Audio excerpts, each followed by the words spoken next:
Magic lose a heartbreaker in frigid Cleveland. It was 37 degrees outside, but it felt colder on our bench. I'm here. What's up, everybody? It's Kyle with second cousin CJ here to run down tonight's 121-111 loss. And CJ, man, what a travesty to ruin a career night from Paolo Banchero. Our boy drops 42 points on their head, 9 of 12 from the free throw line. He did everything he could to try to will this team to victory, but there was no will in the history of wills that would have got us over the hump. You know, not Will Shatner, all right, not Will Ferrell, not William Shakespeare, not even Will Smith pre-Jada Pinkett Smith bitching him in front of the entire world. There was not a single will that Paolo Banchero could have called upon. And he tried everything he could, CJ, but it just wasn't enough, man. It's sad to me. It's sad to me. Yeah, it's couldn't throw a tennis ball in the ocean tonight. I mean, it's one of those things where it's like, wow, like every shot, it looked good coming out of their hand, but it was just like clink, clink, brick. I mean, yeah, we were Tristan Thompson out there for sure. So he scored 42. We scored 111. I'm not a math major, people, but that's 69 total points from the rest of the players. We went 2 for 23 from three-point land. 2 for 23. And Paolo made one of those, so the rest of the team went 1 for 22. We shot 8.7% from three. Single digits, CJ. Yeah. What, like, is there anyone out there? Like, what is going on from three, man? What's going on, dude? Like, help me out here. I can't make sense of this.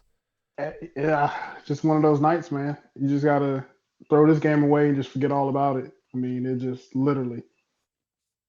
The execution was there. Guys had open shots.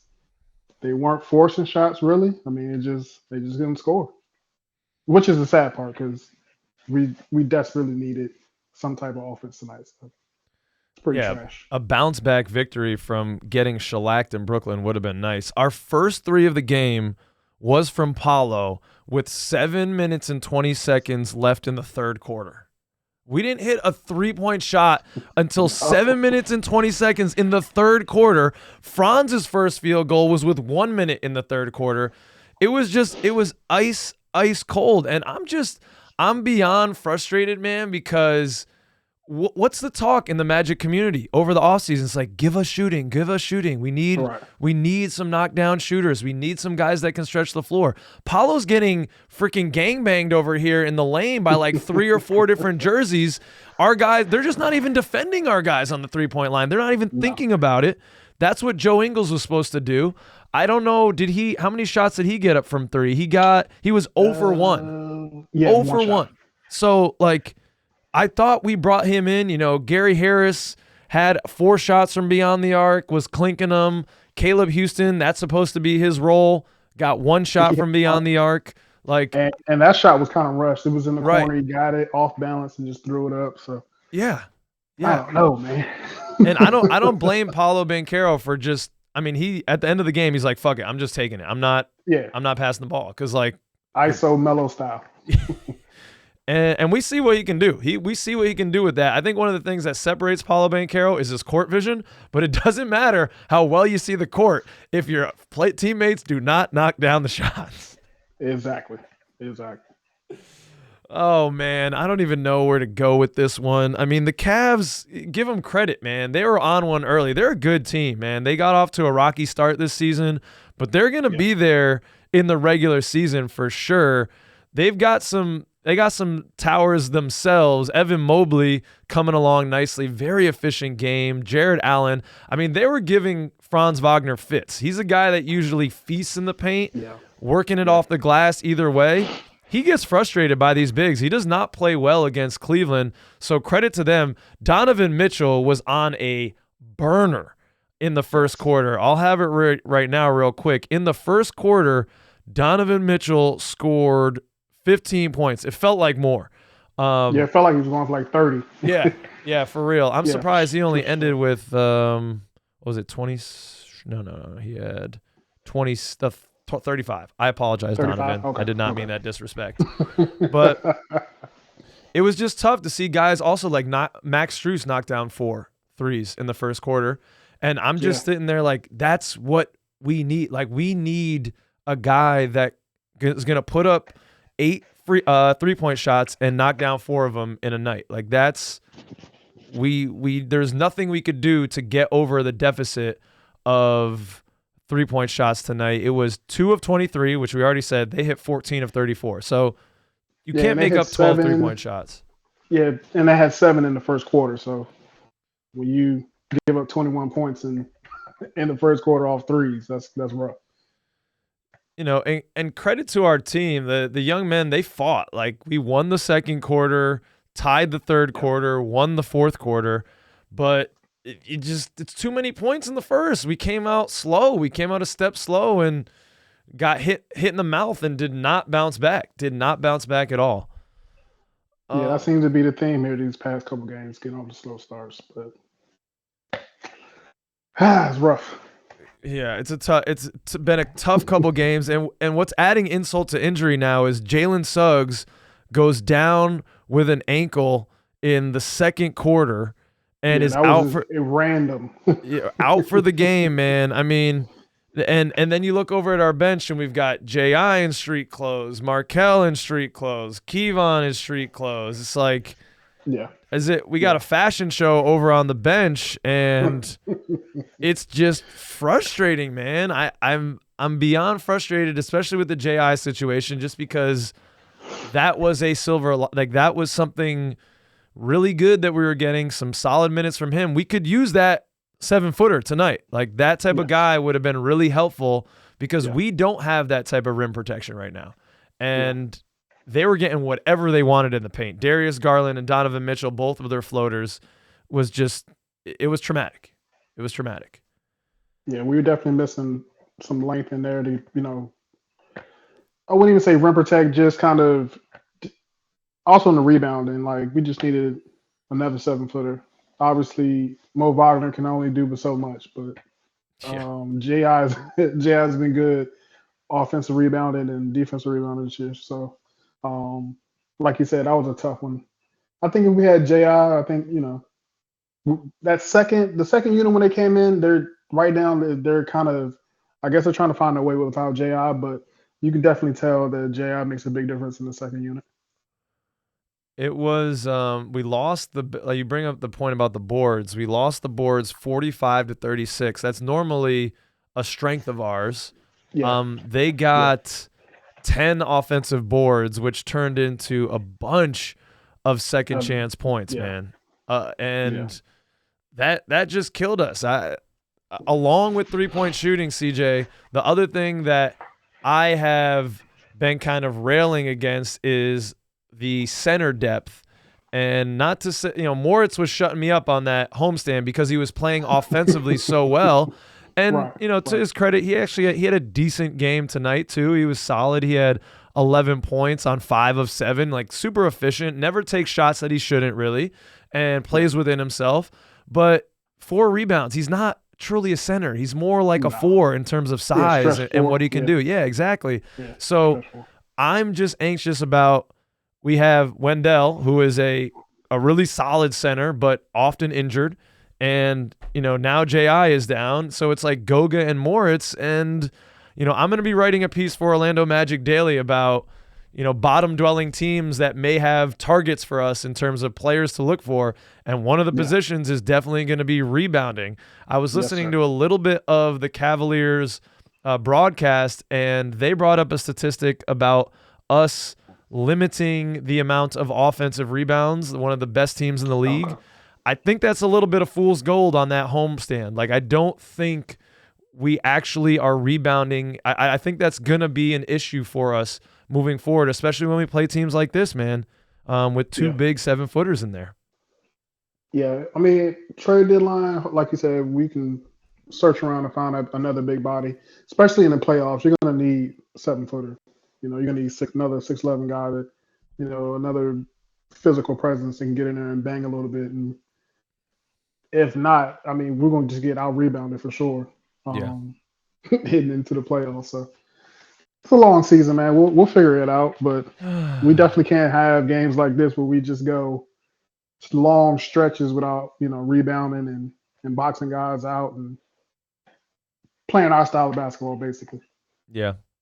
Yeah, the only mental relief for me during this game was at some point, I don't know, it might have been the second quarter, Goga goes up, he triple fakes Evan Mobley and then gets the foul. It was either Mobley or Allen, one of those two guys.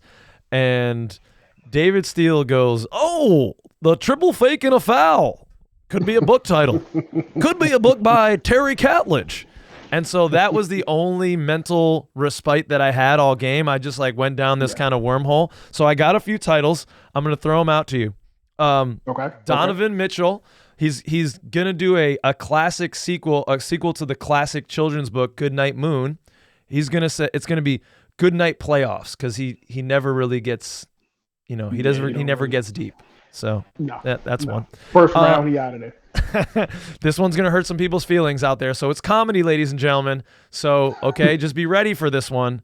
All right, J.I.'s next book. Oh man. Why I Sit.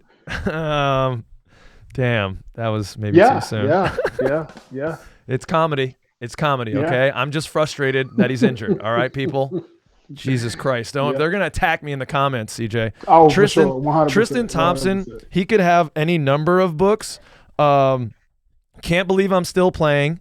I thought maybe, Langston Hughes, Thank You, Ma'am. It could be like a Thank You, Ma'am reprise, feeding off the teat of Kim Kardashian. He's always on that show. That's the only basketball player my wife knows is fucking Tristan Thompson because of this. Or right. Journeyman, a bricklayer's story. That's all I had there. So let us know. I could have sworn that he switched shooting hands this game. I thought he was left-handed. But then I saw him shooting free throws right-handed. I was like, what? But okay. That's the level of his bricklaying. He's trying in the NBA to do that. That's always amazes me that dudes do that. It's like, shit. You got that far and now you're switching hands? Well, power to you, I guess. Let me know. Do you have any good book titles in the comments? Let us know, ladies and gentlemen, if you think of any ones that are, witty and hilarious. I don't know if you noticed this, CJ, but it gave me a laugh. There was a guy sitting behind our bench, right behind the water cooler, dressed as Waldo. Did you see that? I didn't see it on the Magic feed. It was amazing. I just love that he came to a game, probably paid like a G for that ticket, and decided to dress like Waldo. That's amazing. Hats off to you, sir. I respect that. And it's kind of funny that where's Waldo was sitting behind our bench when we're missing like a bunch of stuff. Like, where's our shooting? Where's our rebounding? That's funny. Okay. Great point by you. Great connection by you. It all comes together. See, this is why we need you here right now.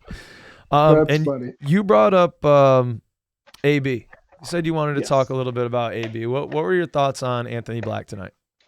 I like the fact that he got aggressive. I mean, I guess he got tired of getting benched in the second quarters and fourth quarter. So he's like, just let me be aggressive and play. But for some reason, man, to me, it's like we get down by these big points going into the half. We start the second half with AB and Jalen, or AB and Gary tonight. We chop it down to 5. The bench comes in. It balloons back up to like 15. And then for some reason, going into the fourth or like midway through the fourth, Mose decides to let's just have a shootout. Like, we're going to shoot our way back into the game.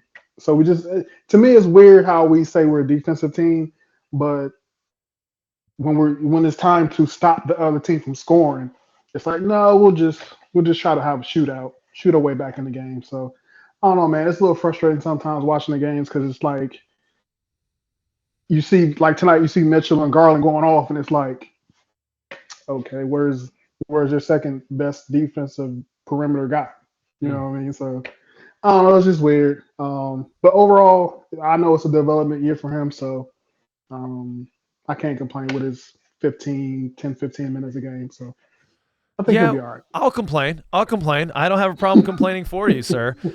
I think he was playing really well tonight. And I did, This is the only knock I have on Coach Mosley, because I loved that on the broadcast I can hear Coach Mosley active on that sideline, man. He was trying to lead by example. He was trying to be vocal, but like you said, he's normally pretty good at riding the hot hand. Anthony Black was playing really well, man. He was frustrating on the defensive side. He was being a little bit more aggressive. He was getting to the house, and he was playing within himself. He went 5 for 5 from the floor, 11 points. So, that give him some more minutes. Game for him he right got now. 15 minutes. 15 minutes, with Jalen going down, all of those minutes kind of went to Gary Harris, who played 31 minutes and gave you 8 points. It's like in half of that time, Black gave you 11 points, 3 points more. And, I don't know. I guess Coach Mose wanted that shooting out there. Like you said, he was hoping to shoot it back into the game. But that's kind of weird logic, because Garrett only took 4 threes. Like, it wasn't like he was letting them go or they were falling for him. Right. So it would have been nice to see a little bit more of the young man, especially, as you said, because we were getting eaten on the perimeter. Yeah. But I think anything else from you, sir? I think that's – let me review my notes here. The only thing I also have is Moritz Wagner with the youth pastor haircut. That's all I have. Anytime he comes with the slick back with kind of like that little pompadour thing up top, he's going to cook. He's going to cook one. He's going to cook. He's going to cook.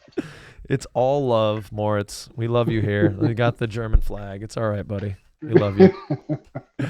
Well, Magic fans, let us know in the comments, man, how you feeling after this one. Back-to-back losses. We need that flex game on Friday against the Pistons, and we cannot drop that, because this team is reeling, man. Yeah, so, they're like 0-18 after tonight. They're bad. They're bad. They're bottom dwellings. Things are not going well in Detroit. We need to get that win to right the ship and get it going before a stretch of some really difficult games. We see the Cavs again next week, and then we have back-to-back against the Celtics. So it could get ugly if we don't stop the bleeding now. Yep. So let us know, what were your takeaways from this in the comments, ladies and gentlemen. CJ, homie, thank you so much for getting on here, keeping me company and sharing these thoughts. Much appreciated, man. We'll have to do it again. Cousin. Yeah, cousin. All right. Peace out, second cousins. It's been good. We'll see you next time.